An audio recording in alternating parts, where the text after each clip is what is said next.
Beth, what do you consider to be your greatest accomplishment since you've been in the office?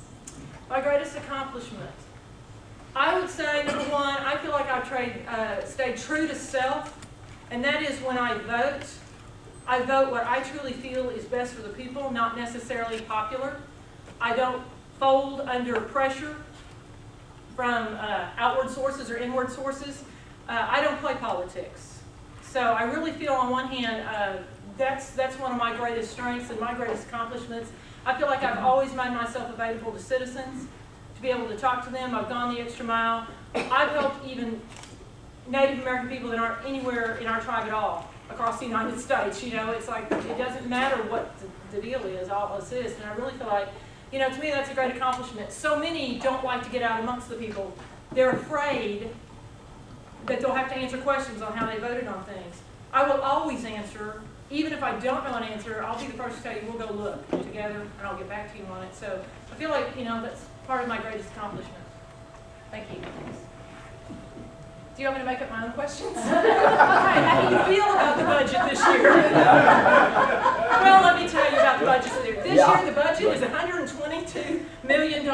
There was an increase of over $9 million from last year's budget. Majority of that $9 million increase is happened in the executive department. The other two branches have dropped in their budget since last year. Okay, there's a question. Under IHS, can the tribe put more money into the hospitals and clinics? Tribes can put in their own money. Now, when they do, a lot of times I like to earmark it for their own citizens, and we've seen that some a little bit in the Chickasaws. They'll take their own tribal dollars and provide some services. I would love to see us do more of that, but we have to do that in wisdom because, as you know, the economy, everyone's felt the crunch a little bit. We've got to make sure that we do not overextend ourselves. And so we have to spend our Chickasaw dollars wisely. And so to me, that means we need to take a good look at the services we have. Which ones are the people crying for, if you will? The ones that are very at the heart of what the people are desiring, then that's the one we need to look at as far as healthcare funneling our money into. Diabetes is a very serious problem with Native American people. I think we need to really make sure that we're covering everything from A to Z when we deal in diabetes, and I think we're lacking in some of those areas. Therefore, we need to serve up on that tray some tribal dollars and get it done. We spend plenty on other things. We have a great couple of jets, and I think we're looking at a third. Those are big money items. I'd rather cut down on our jet population and put it more into health care and situations that help the people one-on-one. Well, Beth, explain a little bit more about where the increases are in the executive budget. One of them is, I believe it was education was some, and $11 million. yes, and I will look. We had just gone through that, but majority of it was, I know education was one, and let's see, what was the other? Let's see here. Aging was another one, and we saw some in the housing. What about at-large services? I didn't get a chance yet to thoroughly go through that, but if you're interested in knowing more before I leave today, let me get your name and number, and I'll check back with you on that one. Because that is the deal. Let's face it, a lot of you are in boundaries, but those that are out, it is hard to get you to jump in and be all, hey, for the tribe and vote for us, because like, what is it for me? And that is one of the things I put in my article. We need to look at what services we can cater to our out-of-boundaries people. You all know it would be very hard to pick up the tab on non-Native American spouses as far as health care goes. We've all asked that question and we, kind of hem-ha and wonder. It's not going to happen anytime soon because we have such a large capacity of Native American people needing assistance in Chickasaw. I would love to get there, and I hope one day we do, so you and your spouse. But before we can go to the spouse, you all know we need to take care of the Chickasaw first. But there are some areas that we can do better in. It's not over yet. There's plenty. I'm always willing to go to the table and look at those and expand those services. Thank you.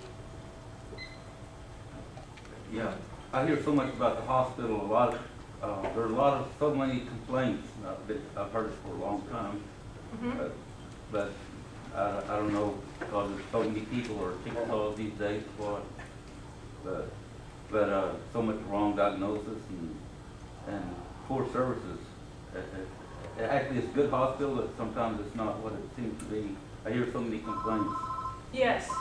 Well, and we do. We hear it. The sad thing is, we're all guilty of this in a way. You know, when you get good service or somebody does something really great, how many times you actually stop the train, bother to make the phone call or do a U-turn in your car and go back to that business and go, I just want to tell you thank you for your service. None of us are geared that way. We're more geared to immediately go, I can't believe they did that to me. Give me that phone. I'm going to call them up and tell them, boy, I tell you what they did, da-da-da-da.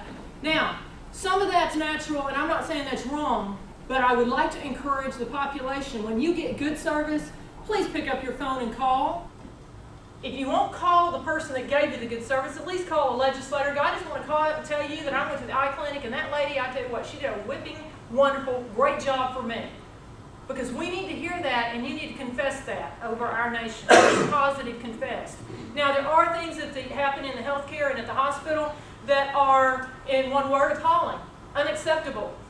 How do we get it better? Number one, our whole system, it appears, keep in mind this is my opinion, but it appears that a lot of our things that we have in our nation, not only healthcare, but all of it, is under types and shadows, and it's hidden, and it's forbidden, and it's secret. And things kept in secret are not good. Just like a wound, if you keep it wrapped up and you never let the air get to it, it festers and it becomes infected and it leads to worse things. We need to have open door policy, we have to need open sharing on some situations, and healthcare needs to be the same way. We need to make sure that people that are waiting on our Chickasaw citizens are qualified. And if they're not, I don't care if it's an opening, if that doctor's not qualified, I don't care if he's on sale for half price, we don't need to take him. He or she or whoever. And the people need to understand that and be willing to be patient until we get somebody quality that can meet our needs. And we do need to be more willing to, I'm talking about the tribe, not the people. The administration of the hospital and healthcare needs to be more willing to be open about it and listen to what the people want. I've been on several years, and the issues that were on when I got here are still the issues of today. And I remember thinking, man, I'm just going to light the world and I'm going to change it all. Well, I realized it's going to take more than me to do that, and it's going to take an act of God on some of it. And you know, you want to laugh, but that's fact in my book. It will take an act of God to change some of those things, but it starts with things like this right here, grassroots. You share with somebody else, you two stand together, tell the third and the fourth, and we begin as a group move forward. And healthcare, we're blessed to have what we have, as everyone here knows it, so let's don't throw it out with the bathwater. But there are some improvements that need to be done, and we need to listen to the citizens. And look at that. Eyeglasses, we're okay in that. The dental, though, good grief, you know, you have to stand on your foot on the blue moon on the right lane, and hopefully you get an appointment. No, we can do better than that. We talk about the new hospital will have like 20 dental chairs. Doesn't that sound great? But if we don't have basically 20 doctors to go with the 20 dental chairs, it's not going to do us any good. So they better be gearing up for that, and I hope they have. You know, we don't need to know every little detail in the legislature, but you know, there's some things that need to be done, and I really want us as a nation to tune in. Yes.